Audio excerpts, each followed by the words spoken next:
بسم الله الرحمن الرحيم الحمد لله رب العالمين والصلاة والسلام على سيدنا وحبيبنا وقرة عيوننا محمد رسول الله صلى الله عليه وعلى آله وصحبه وسلم. Chers frères et sœurs, assalamu alaikum wa rahmatullahi ta'ala wa barakatuh.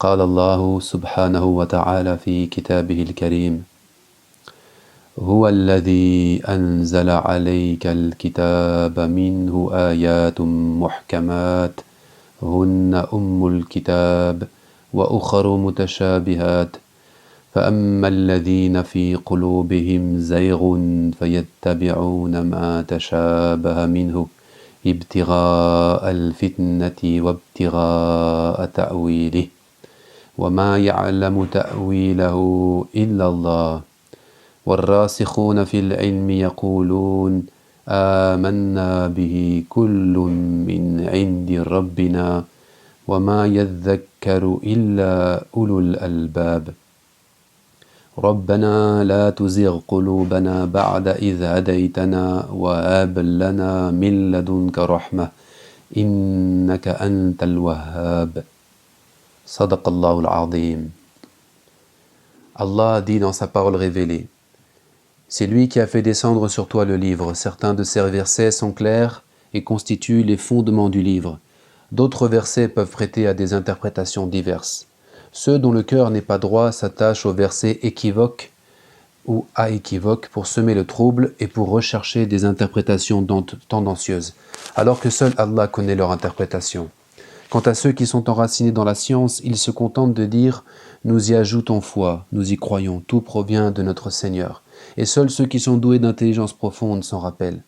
Notre Seigneur ne fait pas dévier nos cœurs après nous avoir guidés, et accorde-nous gracieusement, Hab, une miséricorde venant de toi, car c'est bien toi, celui qui ne cesse de donner gracieusement Al-Wahhab. Ce sont les versets 7 et 8 de la sourate 3. La révélation nous décrit ici une catégorie particulière de musulmans, une élite spirituelle parmi les croyants. Allah les a guidés, il a rendu leur cœur droit, leur foi pure, ils sont enracinés dans la science, doués d'intelligence profonde. Pourtant, ou peut-être justement pour cela, ils attestent leur ignorance et s'en remettent à Allah, l'omniscient, le plus savant. C'est en vertu de cet acte de foi intégral que la science divine vient s'établir et s'enraciner profondément en leur cœur, et qu'ils accèdent à l'essence de la vraie intelligence, reflétant le rappel de la vérité d'Allah en eux-mêmes. Cette conscience profonde les amène à reconnaître et à témoigner que c'est lui seul qui guide les cœurs, et que c'est grâce à lui que ceux-ci sont préservés des maladies et des inclinations de l'âme passionnelle, conduisant inévitablement à l'égarement. C'est ce qui se produit lorsque l'âme se laisse attirer par les équivoques et les faux-semblants, lorsqu'elle cultive la confusion et le trouble, lorsqu'elle se fie à elle-même en se persuadant d'être seule dans le vrai, parce qu'elle ajoute foi à ses propres interprétations, à ses fausses certitudes, à son imagination créatrice, à ses facultés rationnelles, en revendiquant des compétences doctrinales et des mérites illusoires au nom d'une prétendue fidélité religieuse. Ceux dont le cœur n'est pas droit manipulent ainsi l'interprétation du Coran et des paroles du prophète sallallahu alayhi wa sallam, en essayant de les conformer à leurs idées et leurs tendances. Les croyants qui sont enracinés dans la science et doués d'intelligence, quant à eux, savent que la guidance et la droiture du cœur sont des dons gracieux de sa part, qui ne dépendent pas de leur mérite, et ils lui demandent sa miséricorde comme surcroît de grâce, attestant et invoquant son nom Al-Wahhab, celui qui ne cesse de donner gracieusement. Telles sont les qualités de cette élite spirituelle parmi les croyants. Selon les savants, Al-Wahhab est celui qui ne cesse d'offrir ses dons gracieux avant même qu'on lui demande, et qui n'attend aucune compensation de la part des bénéficiaires de ces dons. D'ailleurs, qui peut prétendre être capable de compenser le moindre de ces dons? Le maître Ibn Ata Allah al-Iskandari radiyallahu anhu écrit dans les Hikam ces paroles de sagesse: Le dénuement est le tapis des grâces. Il dit aussi: Si tu veux que te soient octroyées les grâces, réalise en toi l'état de besoin et de dénuement. Innama as-sadaqatu lil fuqara. Les aumônes sont seulement pour les besogneux, les pauvres. Pour parler des grâces divines, Ibn Ata'Allah utilise ici le terme mawahib, qui est de la même racine que le nom divin Al-Wahhab. Les dons divins apparaissent aux pauvres envers Allah comme de pure grâce, émanant de la générosité divine, parce que ceux-là reconnaissent qu'ils ne sont rien et ne possèdent rien par eux-mêmes. Ils ont totalement besoin de lui. Ya ayyuhan nasu antumul fuqara'u ila Allah, wallahu huwal ghaniyyul hamid. Ô vous les hommes, vous êtes les pauvres envers Allah, et Allah est lui le riche absolu qui est digne de louange. Sourate 35, verset 15.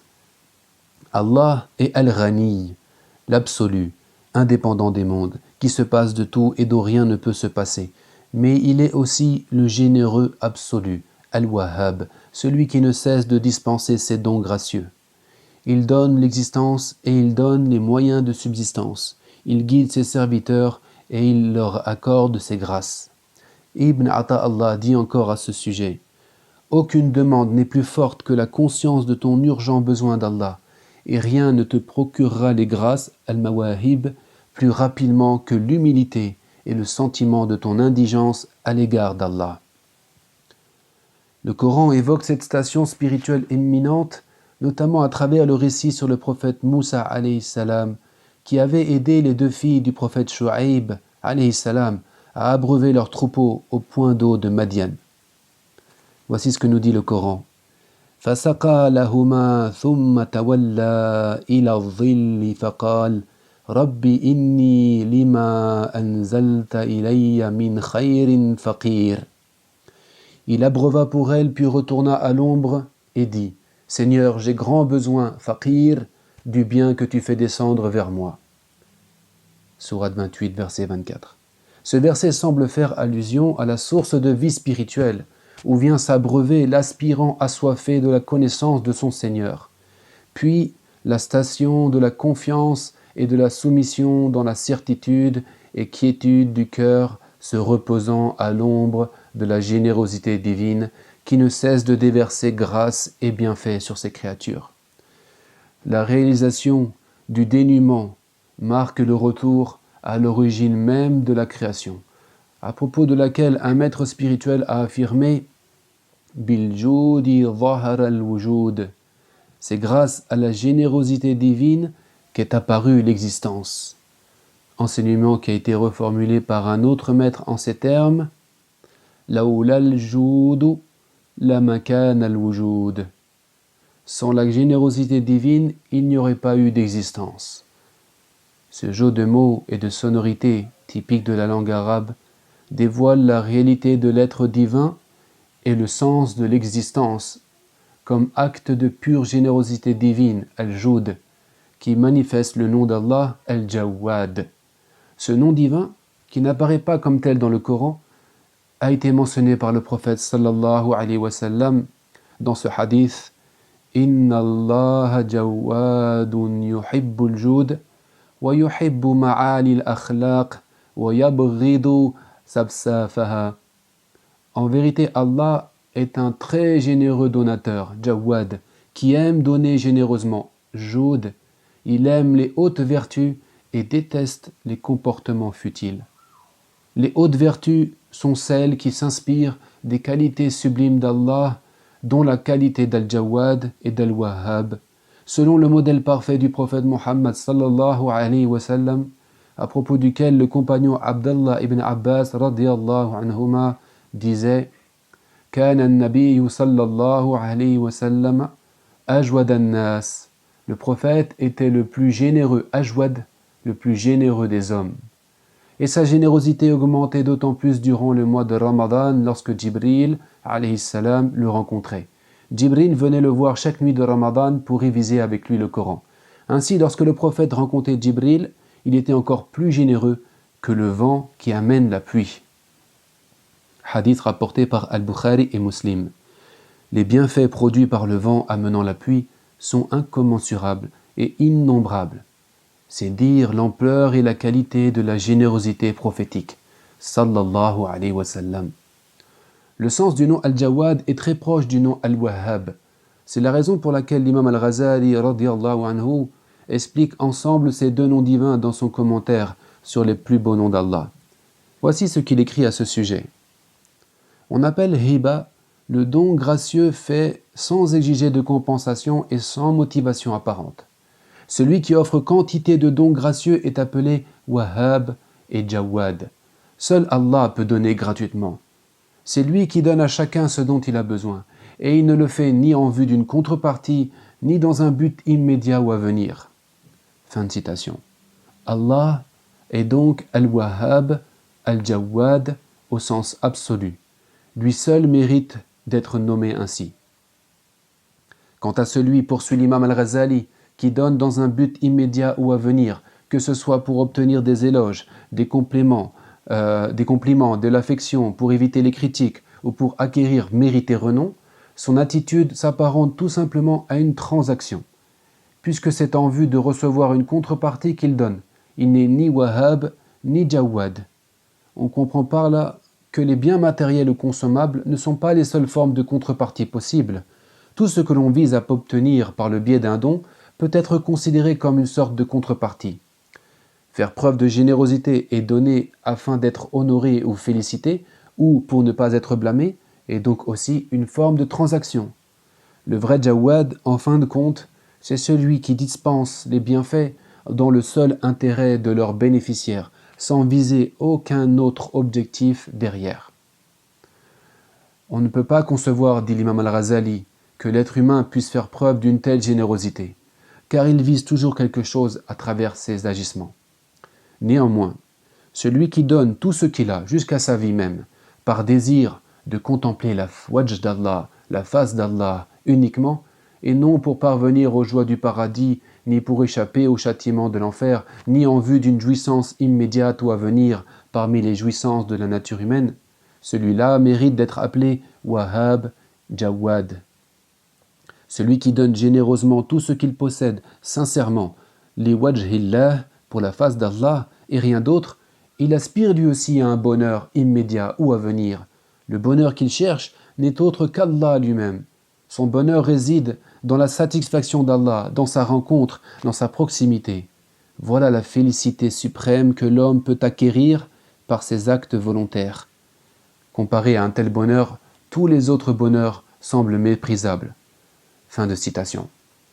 L'expression « acte volontaire » al-af'al al-ikhtiyariyya ne doit pas être interprétée dans le sens d'actions autonomes avec lesquelles l'homme pourrait atteindre par ses propres capacités une finalité aussi élevée. L'imam Al-Ghazali, conformément à la doctrine islamique orthodoxe, se réfère ici à la notion d'acquisition, ce qu'on appelle al-kasb. Dans la mesure où Allah subhanahu wa ta'ala a donné à l'être humain une part de libre arbitre, ikhtiyar, les choix et les actes qui en découlent, avec les conséquences que cela implique, peuvent, de ce point de vue relatif, être attribués à l'être humain.